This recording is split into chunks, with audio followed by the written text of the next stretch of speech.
Hare Krishna. Om Jnana-timirandasya Jnana-anjana-shalakaya Chakshurunmilitam yena tasmai Shri Gurave Namaha.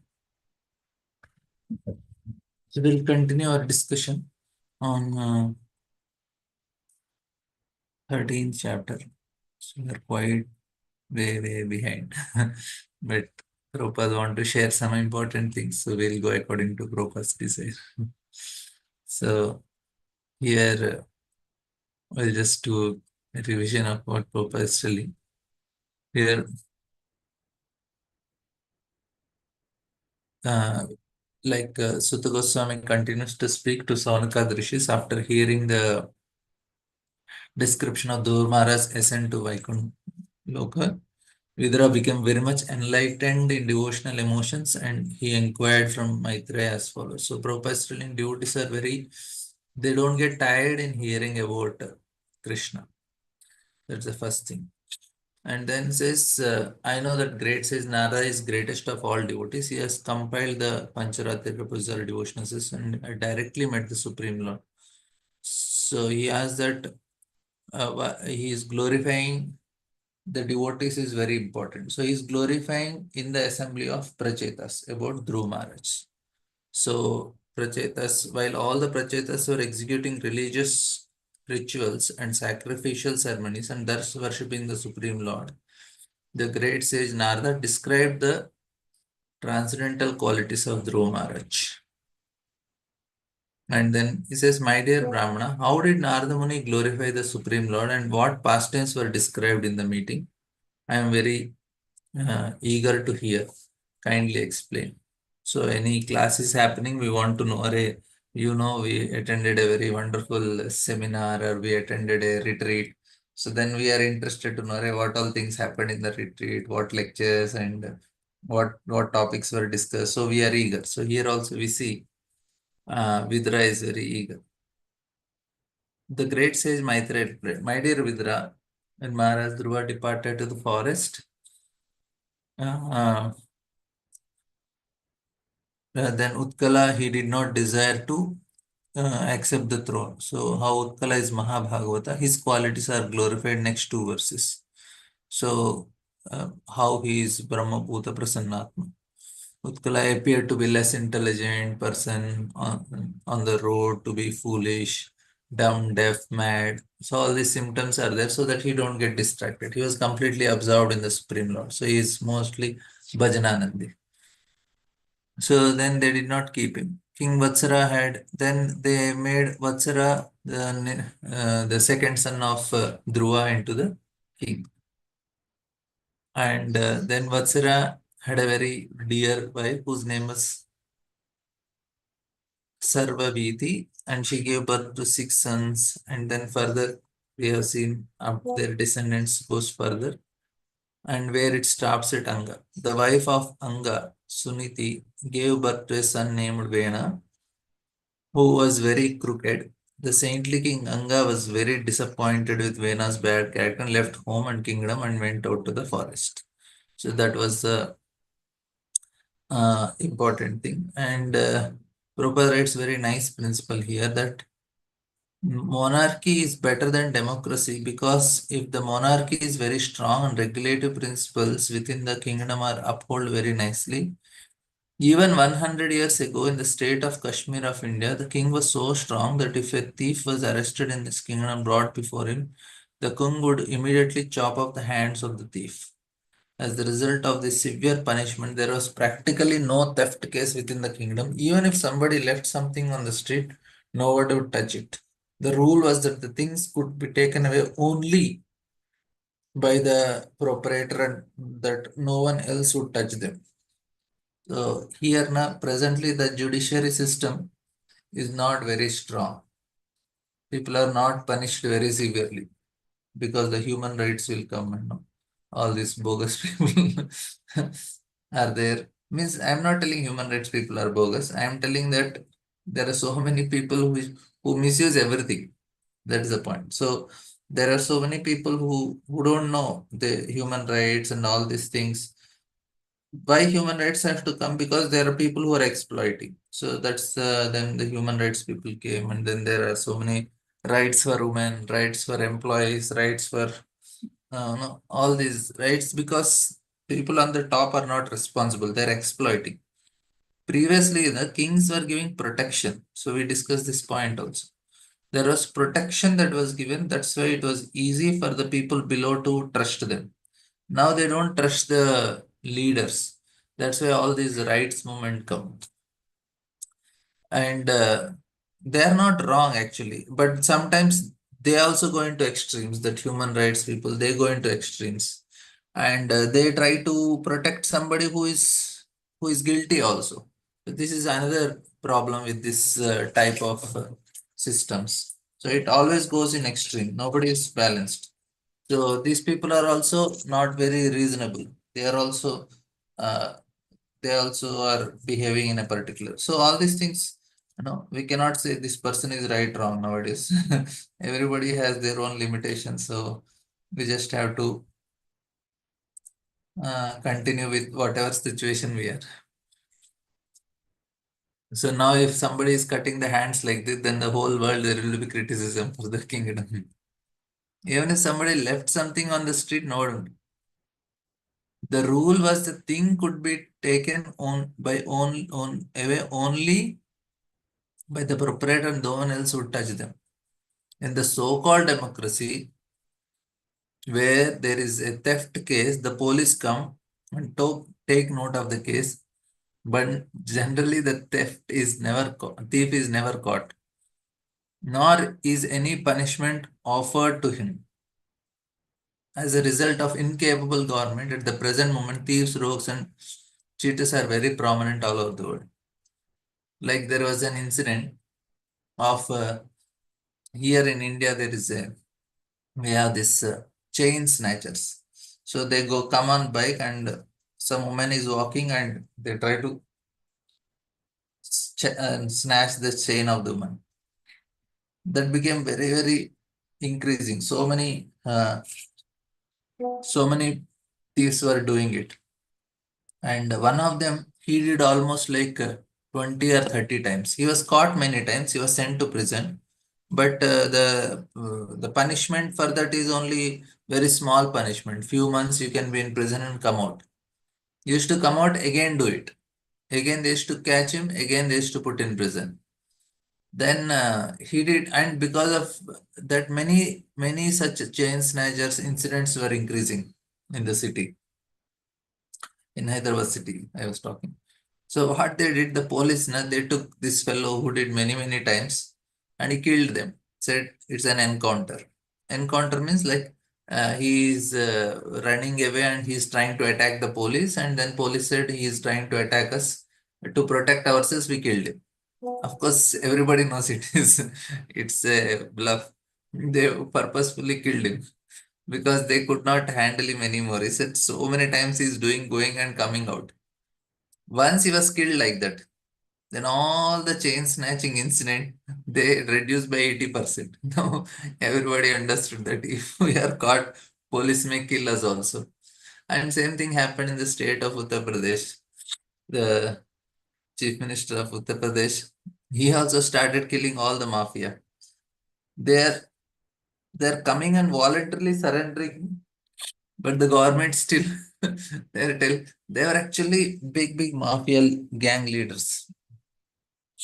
They were they were uh, they were caught, and they were killed also.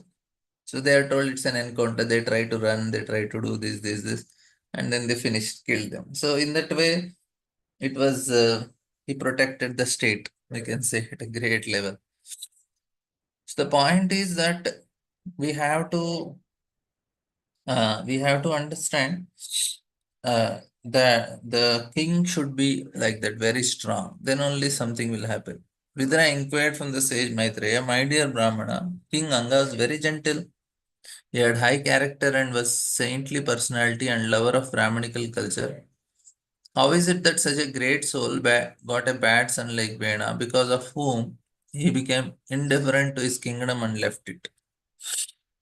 And now Prabhupada is going to tell some other very important principles. He says, in family life, a man is supposed to live happily with father, mother, wife, and children. But sometimes, under certain conditions, a father, mother, child, or wife becomes an enemy.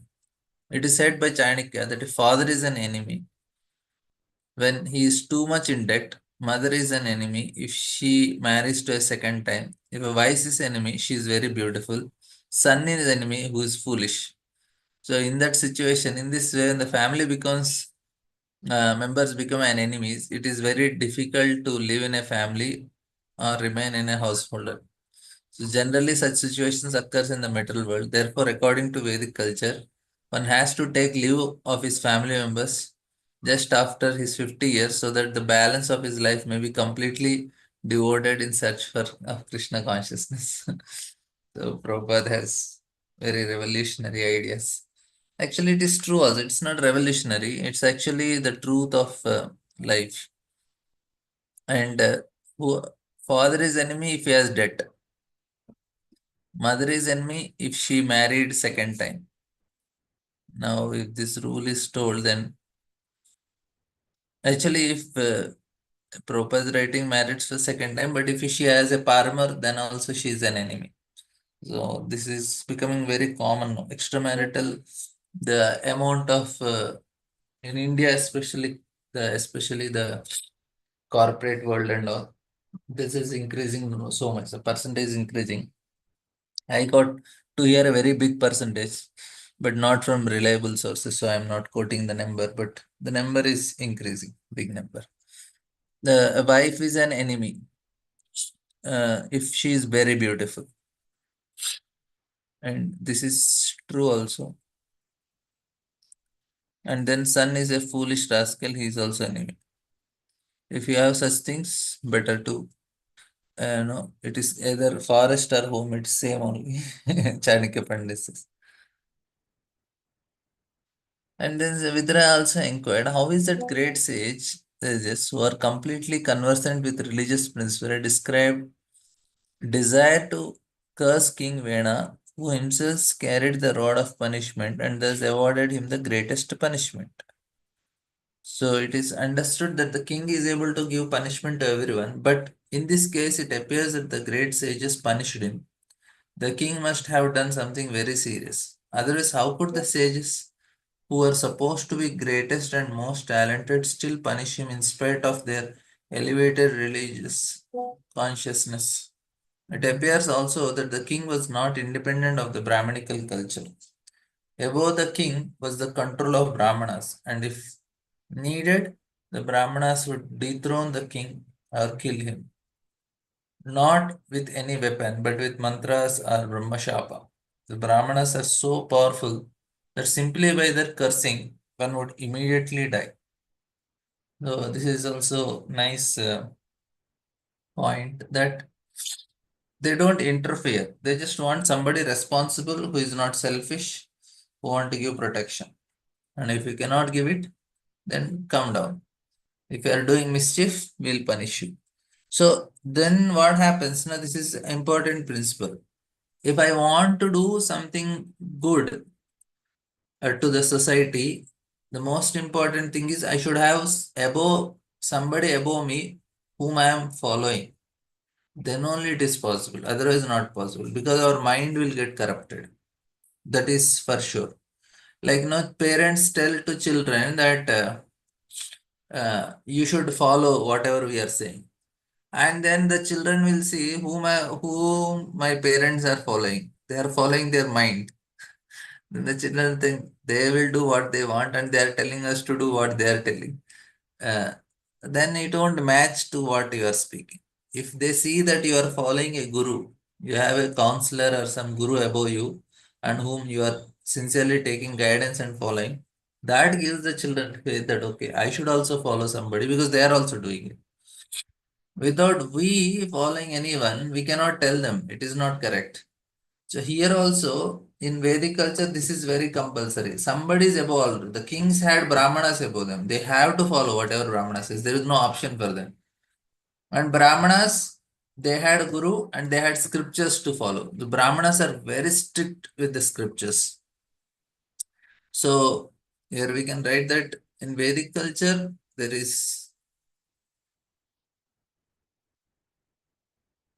so always have somebody above.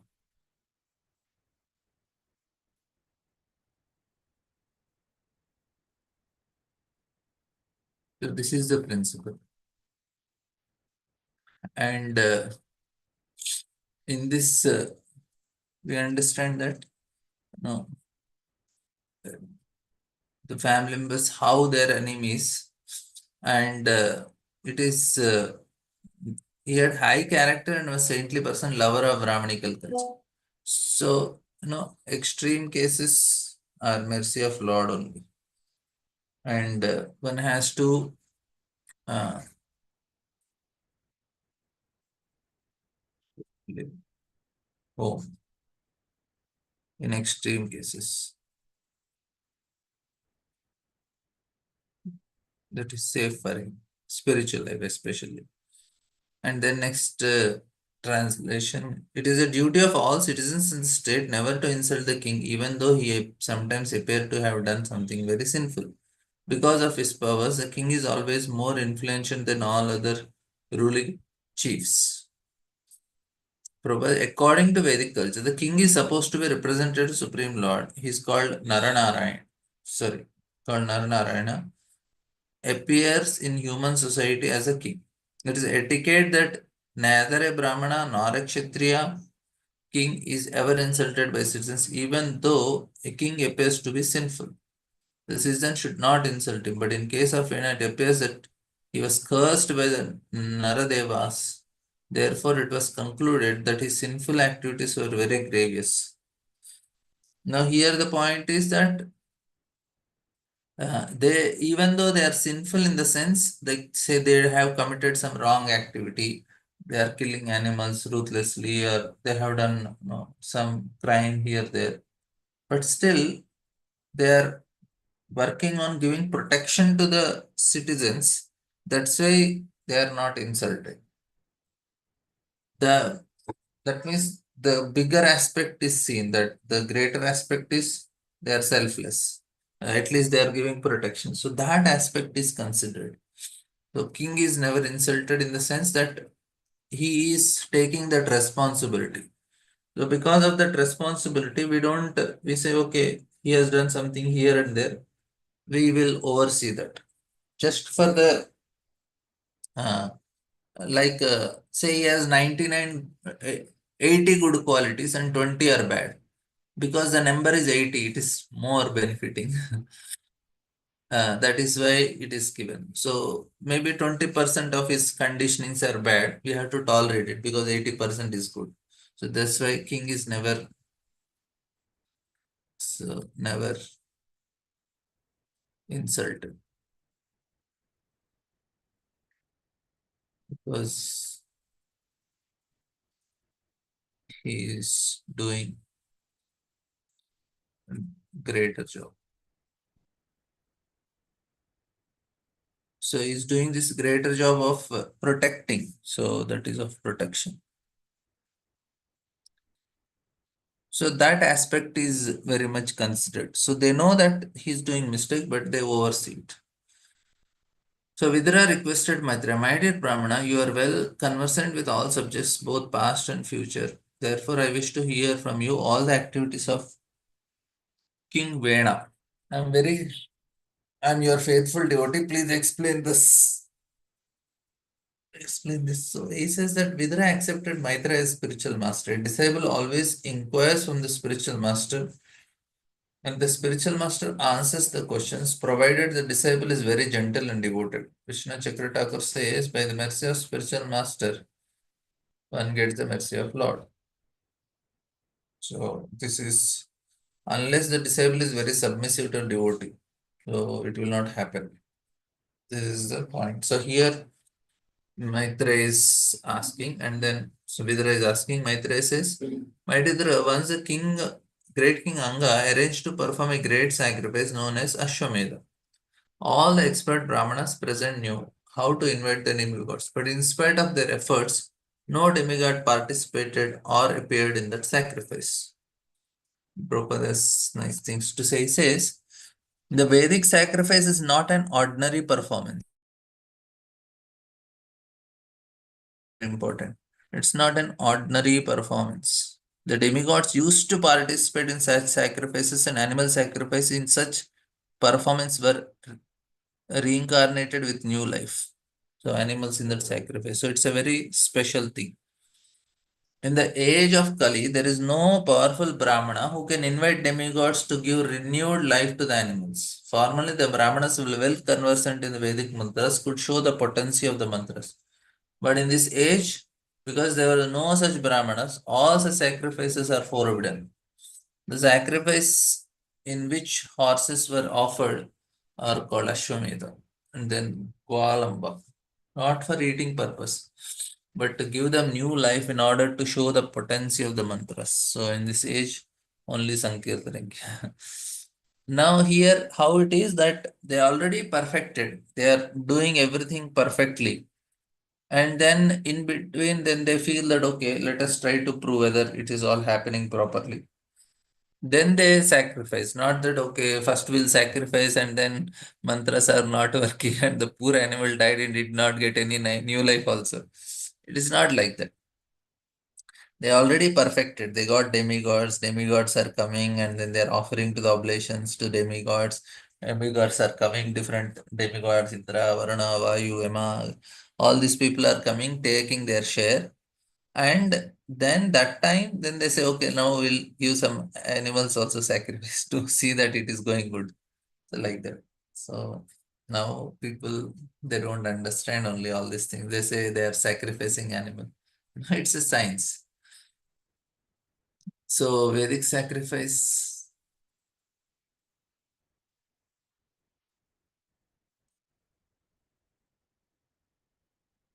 is,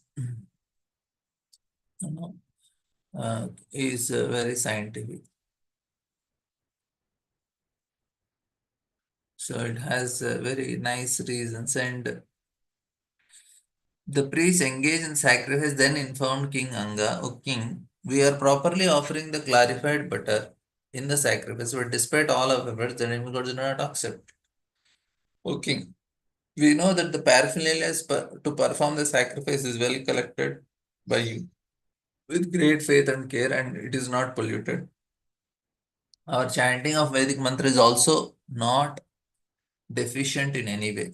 So when they see that everything is going on, then only they sacrifice animals. It's not that they're just sacrificing just to check them. Like I chant the mantra and I'll say, okay, whether I chanted nicely or not. Caught an animal and check. Then it didn't work. Then you chant again. Then you try on another animal. It's not like that. To check our mantras in the sense that they already perfected, then they sacrifice. So here Prabhupada is telling it is practice of the Brahmanas conversant with the science of to pronounce a Vedic mantra in a right accent. The combination of mantra and the Sanskrit word must be chanted with right pronunciation, otherwise it will not be successful. So in this age of Brahmanas are neither well versed in the Sanskrit language nor very pure in practical life. But by chanting the Hare Krishna mantra, one can attain the highest benefit of sacrificial performance.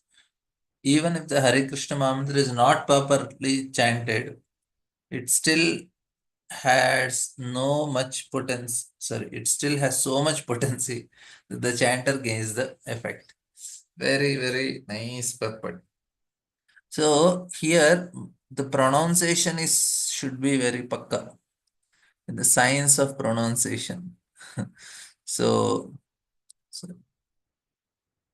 so we should have proper pronunciation.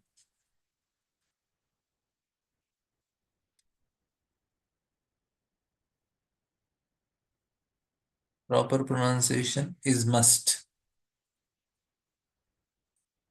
in Vedic mantras.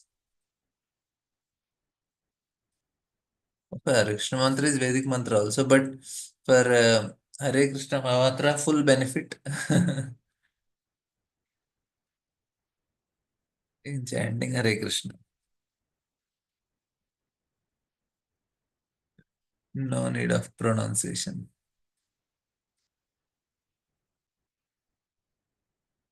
right? Because this is nama, that is mantra. Nama is in a vocative state. Like if I am calling my mother, and if I don't pronounce my mother properly, but she understands I am calling him. If I am in a desperate, like a small child calling mother, the child is very desperate. She's calling. The pronunciation does not matter. The desperation matters. So similarly, Krishna Bhavagrahi. So does not see the pronunciation. He sees Bhav. But when it comes to Vedic mantras, na, that time is in an official state. When it is official, the letter should be very formal letter. Uniform should be formal. Time should be proper. Everything should be there properly. Then only you get a reply from your letter. But if you are at home and you are informal, and then the child is crying and making all sorts of gestures, still mother understands. So that is the difference. So Vedic mantras are like, no, you are writing a letter and officially you are trying to meet the prime minister. And but Hare Krishna Mahamantra is you are at home and then calling your father and mother. So such a great difference is there. And here the Brahmanas are telling we actually did everything right.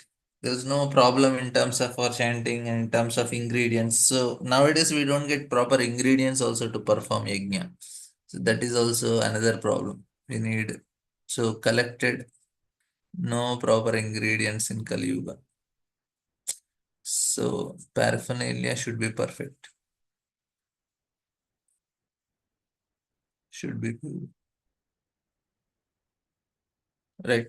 But here somehow it didn't work, even though with pure paraphernalia. First thing, we don't get ghee only, no. Dear king, we did not find any reason for the demigods that the demigod should feel insulted or neglected in any way. But still, the demigods who are witnesses for the sacrifice do not accept their share. We do not know why this is so, right? So it is indicated herein that if there is negligence on the part of the priest, the demigods do not accept their share in sacrifice. Similarly, in devotional service, there is an offense, seva aparadh. Those who are engaged in worshipping deity Radha and Krishna in the temple should avoid such offenses in services. The offense in services are described in Nectar of Devotion. They simply make a show of offering service to the deity but do not care for the seva opera. Certainly, Radha Krishna deity will not accept offerings such from such non-devotees. This is very important. A devotee should engage in temple worship, should not therefore manufacture their own methods, but should strictly follow the regulative principles of cleanness, and then offering should be accepted. What happens is we are chanting is also a sacrifice to the Lord. Deity worship is also sacrifice. Sacrifice is complete only if there is purity. No offenses, maintain purity.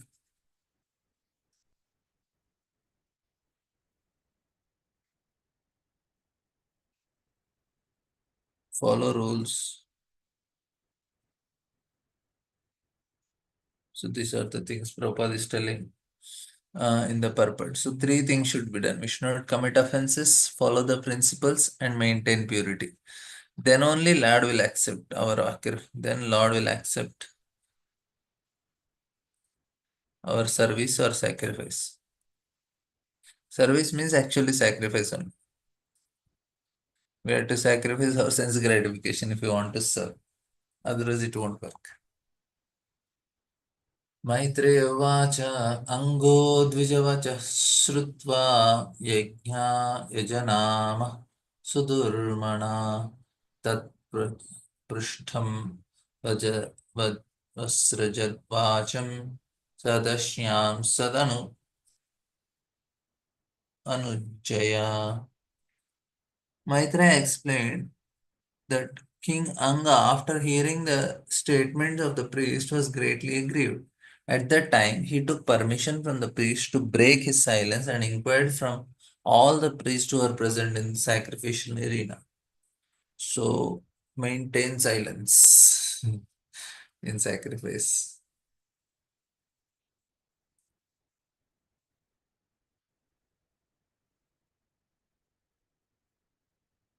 So, this is why, because you don't want to get distracted. If you speak If we speak, then there will be so much distraction and all sorts of what do you say?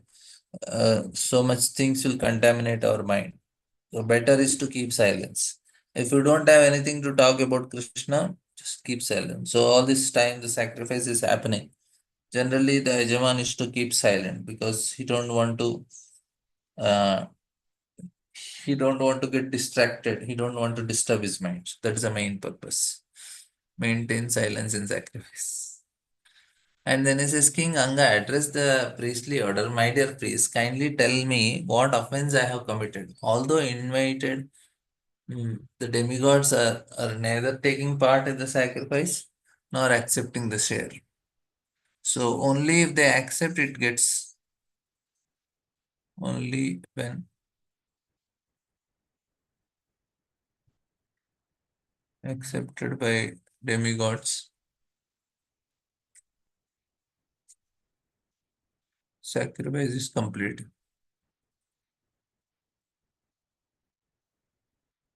Why? Because Lord want us to follow this hierarchy. Lord want us to feel grateful to the demigods. Then he will empower the demigods to give whatever we need. He says, I am employing these people to take care of the whole humanity and whole whatever the whole creation. We should be grateful to the people who are working very hard. So the principle of sacrifice, if we see in Bhagavad Gita third chapter also, basically Lord wants us to be grateful for what we are receiving. That gratitude will make us happy. It's a very simple way to become happy. We are to be grateful. And Lord is not expecting anything. Like say if a small child is there, say third, fourth class or something, and mother is doing so much to the child. What is the only expectation of mother? You should at least acknowledge that I am doing something. You should know that I have done something for him. Even that much the child acknowledges, it gives great satisfaction for the mother.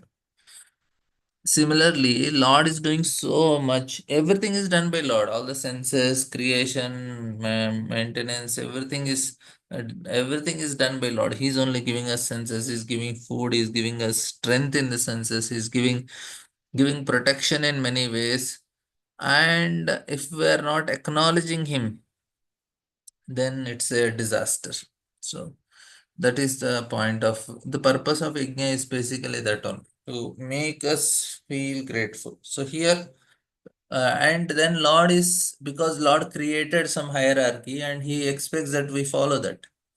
He says, okay, whoever is giving you, at least thank them. Say, then perform an Yajna sacrifice and then thank the demigods for what they are giving. Ultimately, even if a Supreme Lord, by following that principle properly, a person will by following, he will gradually be elevated. He'll get a higher state of consciousness. It's a simple formula. Of course, I'll not take whole discussion on this.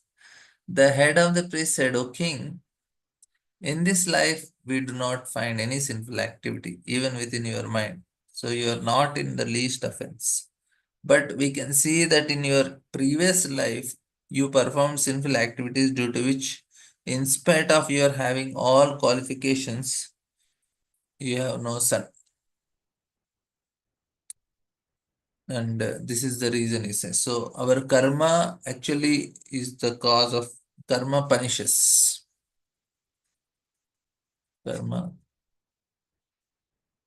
So here karma is punishing King Anga.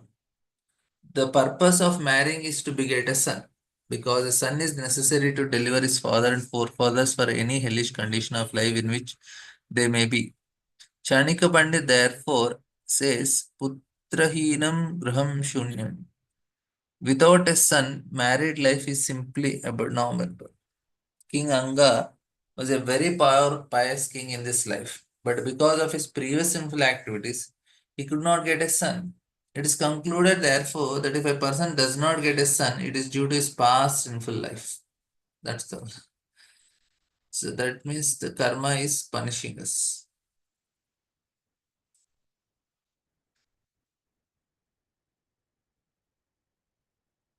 O king, we wish all good fortune for you. You have no son, but if you pray at once to the Supreme Lord, ask for a son. And if you execute the sacrifice for that purpose, the enjoyer of the sacrifice, the personality of Godhead, will fulfill your desire. So take shelter of Lord to overcome karma. Take shelter.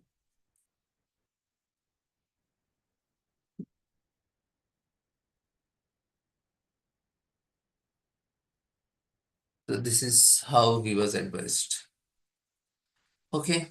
Any questions, comments? Thank you all very much. Parantara Srimad Bhagavatam ki jai. Srila Prabhupada ki jai.